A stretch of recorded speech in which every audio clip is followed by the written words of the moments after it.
Bonjour, bonjour, bienvenue une fois de plus sur la chaîne. Merci beaucoup de vous être abonné, merci d'avoir cliqué sur la vidéo. On va parler rapidement il s'agit d'un sujet qui est principalement tiré d'une question qu'une étudiante a posée. Je suppose que beaucoup ont la même question. Il s'agit de quelqu'un qui est venu de l'Afrique pour ses études en Occident, mais qui se sent bloqué. Là, on est en novembre. Et vraiment, je comprends parfaitement que cela puisse arriver et je vous assure, c'est pas la fin du monde. Comme je vous l'avais dit dans les vidéos passées, malheureusement, je ne peux pas vous promettre le contraire de cela. Donc, tout ce que je peux vous dire, c'est que ça va parfois être très difficile, mais sachez que il n'y a que vous pour, pour accepter la défaite. C'est passager. Je sais que cette étape-là est passagère et ça va passer. Donc, on va juste rapidement parler de ça en quelques points. Donc, c'était une fille, mais je suppose aussi que les garçons, même si parfois physiquement, ils ont l'air beaucoup plus forts parfois que les filles, mais j'ai l'impression que c'est tout simplement humain, en fait. Tu es adolescent ou tu es jeune adulte aujourd'hui, tu as grandi en Afrique et jusqu'à tes débuts de la vingtaine, en fait, tu arrives en Belgique, tu arrives en France, c'est tout à fait normal que tu te sentes, que tu aies l'impression d'être bloqué. En fait, tu te dis que, je comprends que ce cas, si c'était quelqu'un qui, bon, elle a dit bloqué, je ne sais pas comment ça va à l'école, mais je suppose que c'est peut-être un peu difficile. Comme je vous le dis, ça peut être aussi bien sur les études, mais parfois juste, c'est tout ce que je peux dire, c'est que le système est tout simplement différent.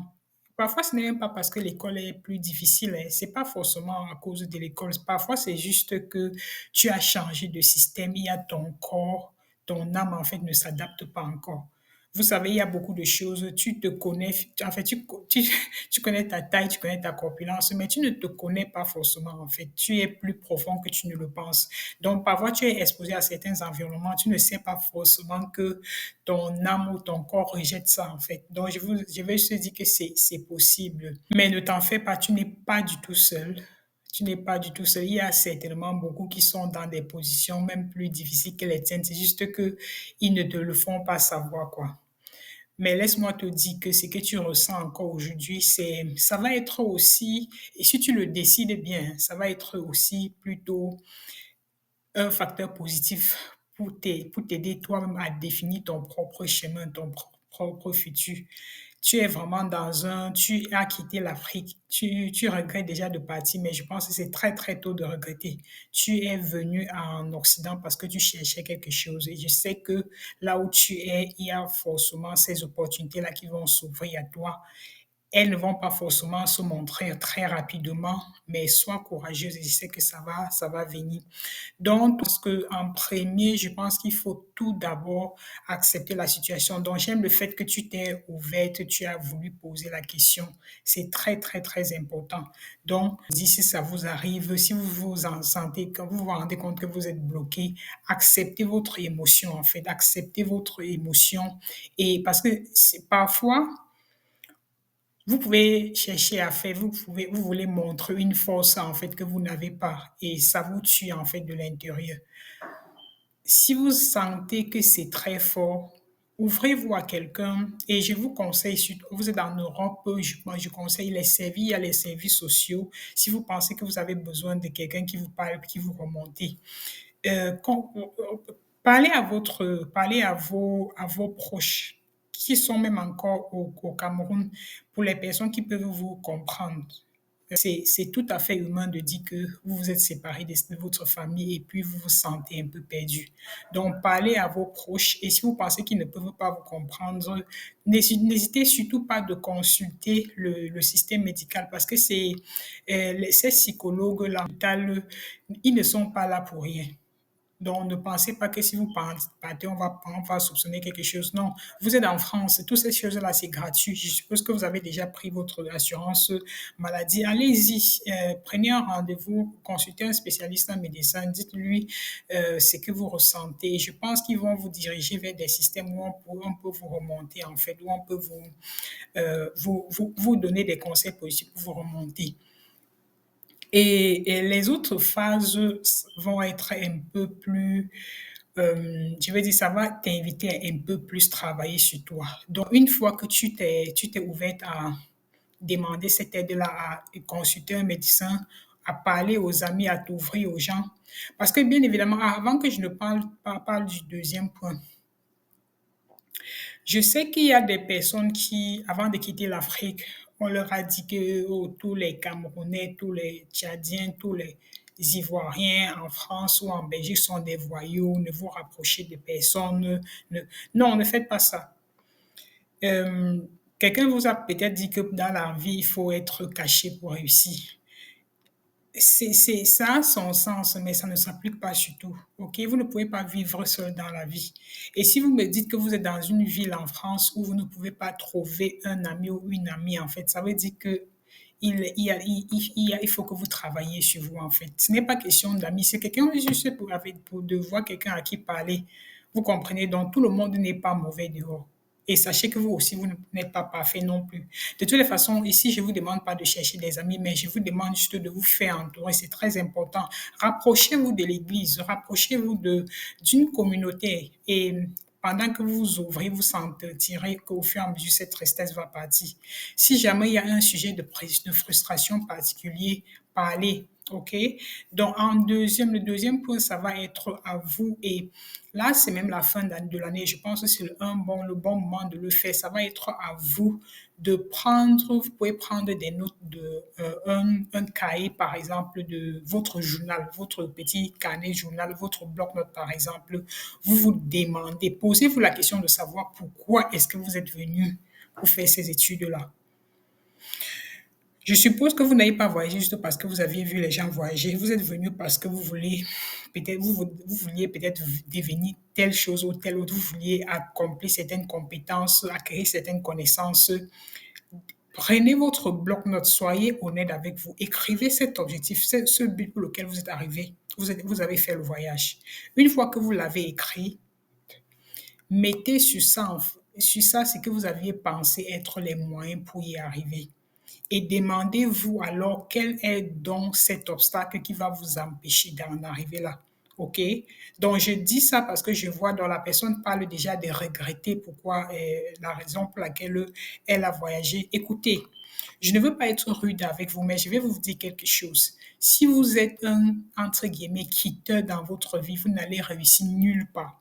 Parce que vous êtes en Europe aujourd'hui, ça fait peut-être 2 ou 3 mois, vous êtes en Europe, vous dites que c'est déjà très difficile.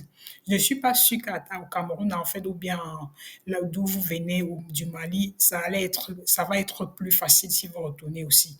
Donc, posez-vous de belles questions, demandez-vous quels sont vos objectifs de vie et allez, une fois que vous avez cette vision-là de votre vie, je suis sûre que votre vision va à chaque fois vous porter plus que n'importe quel obstacle. OK? Donc, une fois que vous avez votre vision-là, sur ce même cahier-là, je vous invite maintenant à chaque matin à rédiger quelque chose pour laquelle vous êtes reconnaissante. Regardez, donc vous voulez peut-être, vous êtes en train de faire une formation d'ingénieur, vous comptez finir dans 4 ans. N'attendez pas 4 ans pour vous célébrer parce que vous ne devenez pas ingénieur dans 4 ans. Dans 4 ans, on vous donne le diplôme. Mais ingénieur, ça commence aujourd'hui. Pour dire quoi? Si aujourd'hui, tu as juste eu le temps de lire ton chapitre, de bien faire tes exercices, célèbre-toi, OK? Félicite-toi et dis-toi que oui, ça fait déjà un pas vers ton parcours d'ingénieur, OK, vers ton parcours de médecine et autres. Donc, vraiment, célébrez-vous, fixez-vous, allez par objectifs, petits objectifs, petits, petits. Quelque chose aussi que vraiment, sur cette lancée-ci, en parlant de vous célébrer, de faire des choses, de célébrer de petites victoires, de mettre votre grand objectif en petits, petits objectifs. J'ai pensé à ça récemment. Je ne pense, étant étudiante, en fait, je n'avais pas su cela. Ça va être rassurant. Cherchez, en fait, à vous insérer dans une communauté où vous faites un volontariat. Ça peut être à l'église. je sais pas, pour aider à faire quelque chose à l'église. Ça peut être un service, peut-être un truc où vous pouvez faire du volontariat, juste, même juste 30 minutes par semaine. C'est très, très important. Si vous n'avez pas encore un job d'été qui vous prend peut-être 1 heure ou 2 heures chaque semaine, faites quelque chose comme ça. Ça va vous donner encore plus de sens de vouloir vivre, ok? De vouloir faire des choses, de vouloir être positive. En troisième, ça va être à vous de chercher encore vraiment donc le soutien dont on a parlé en premier, c'était pour vous aider à sortir de ce blocage dans lequel vous êtes maintenant. Mais ce troisième point dont je parle, c'est vraiment à vous de chercher du soutien, un soutien vraiment qui est profond et qui vous aide mieux à atteindre vos objectifs. Dans votre école, cherchez à voir s'il y a des, par exemple, regardez s'il y a des clubs, par exemple, d'étudiants internationaux, s'il y a un axe où les étudiants, où les étudiants internationaux se rencontrent pour faire des choses. Essayez, allez en ligne sur le site internet, demandez à votre service de scolarité, demandez ça. Et surtout, dans le cas où votre blocage, parce que parfois, quand c'est physique, ça peut aussi être à l'école. Et souvenez-vous, je vous ai dit dans l'une des vidéos plus au-dessus que ce n'est pas seulement que l'école peut être due, mais c'est juste que le système peut être différent aussi. Dans ce cas, utilisez les profs, utilisez les amis, posez des questions aux profs même après le cours. Envoyez les emails, posez des questions, vous aurez vos réponses, ça va vous débloquer. OK? Donc, en quatrième, en fait, ce que je veux vous rappeler, c'est que faites très attention. L'adaptation peut parfois prendre beaucoup de temps. Moi, à l'époque, je n'avais pas compris ça. Quand les gens changent de milieu de vie, il y a des personnes qui peuvent changer, ils peuvent même partir du Japon, en fait, aux États-Unis. Je sais pas, ils font après peut-être un mois, ils sont déjà tout intacts, ils se sentent bien, leur sommeil va bien, tout va bien. Mais malheureusement, ce n'est pas le cas chez tout le monde. Et tu ne peux pas forcément le savoir avant. Les organismes ne sont pas les mêmes. Donc, appréciez en fait le temps de vous adapter. OK?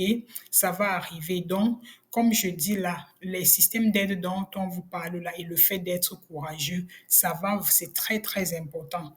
Ça va vous aider le temps que vous êtes tout simplement en train de faire de l'adaptation. Parce que quelque chose pour lequel ton corps demande de l'adaptation, quoi que tu fasses, tu ne vas pas changer. Il faut juste que tu sois patiente.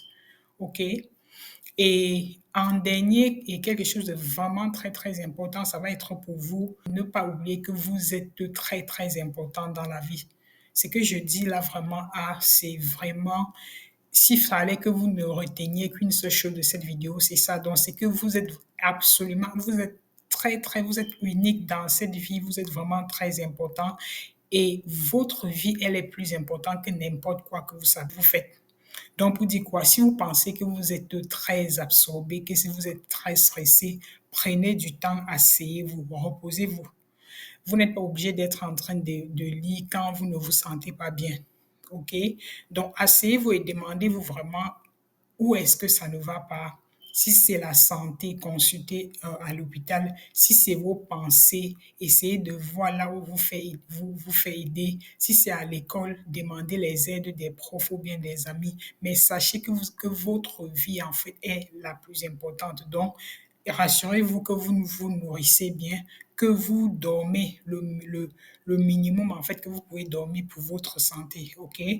Je comprends que vous êtes venu en Europe pour les études, mais je sais, il y a une chose, c'est que si vous n'êtes pas en santé, vous ne pouvez pas du tout réussir à l'école. Du moins, vous pouvez avoir quelques deux, trois victoires ici par là, mais ici ou là, mais croyez-moi, la santé, en fait, est très, très important. Votre état psychologique, votre état mental, votre état physique est vraiment très, très important. Donc, au-dessus de toute chose, considérez ça et voilà, soyez ouverts. Visitez la bibliothèque. La bibliothèque, ça ne vous aide pas seulement à lire, mais ça vous aide aussi éventuellement à entrer en contact avec d'autres personnes. OK? visitez des communautés locales, faites des petites découvertes. Si vous êtes quelqu'un qui aime sortir, vous n'êtes pas obligé de sortir pour aller dans des boîtes de nuit, vous n'êtes pas obligé d'aller, de faire des voyages dans d'autres pays. Vous pouvez tout simplement vous habiller, mettre votre blouson, votre manteau au chaud. En passant, pour ceux qui n'ont pas encore de manteau, vous pouvez toujours, si vous n'avez pas d'argent, rassurez-vous que vous vous rapprochez du système social pour demander s'il n'y a pas des systèmes d'aide où on a où on partage des manteaux. Je sais qu'il y a des églises où ils ont des manteaux pour donner aux personnes qui n'ont pas de quoi se mettre au chaud. Mettez-vous au chaud, mettez de bonnes chaussettes, mettez des bottes, mettez votre manteau, marchez, sortez marcher le soir après le cours, le matin avant le cours, le week-end, marchez un peu, ok? Faites du sport, exercez-vous, ok? Et je pense que ça va aller. Bon, donc, je voulais juste dire, mon frère, ma soeur, tu aurais entendu. Je comprends que la situation qui t'arrive, en fait, je ne suis pas du tout contente que ça t'arrive, mais je suis désolée, c'est quelque chose qui est plutôt récurrent en fait. Donc, tu n'es pas la seule là-dedans, tu n'es pas le seul. Essaye de prendre d'abord courage et ouvre-toi aux gens, utilise les ressources humaines, utilise les ressources sociales en fait qui sont disponibles. Ne te ferme surtout pas sur toi-même. Reste focus sur ton objectif et rassure-toi que tu laisses assez de temps à ton corps et à ton âme de se reposer, ok? Et reste vraiment figé sur ton objectif et je sais que ça va finir par aller, ok? Donc, j'espère que cette vidéo t'aurait peut-être donné une ou deux clés pour commencer à maîtriser cette situation dans laquelle tu es. On espère tout le meilleur. Je sais que ça va passer en fait. C'est temporaire. Je sais que ça va passer et donc j'espère tout le meilleur pour toi. Allez, bonne semaine. Au revoir. Bonne semaine.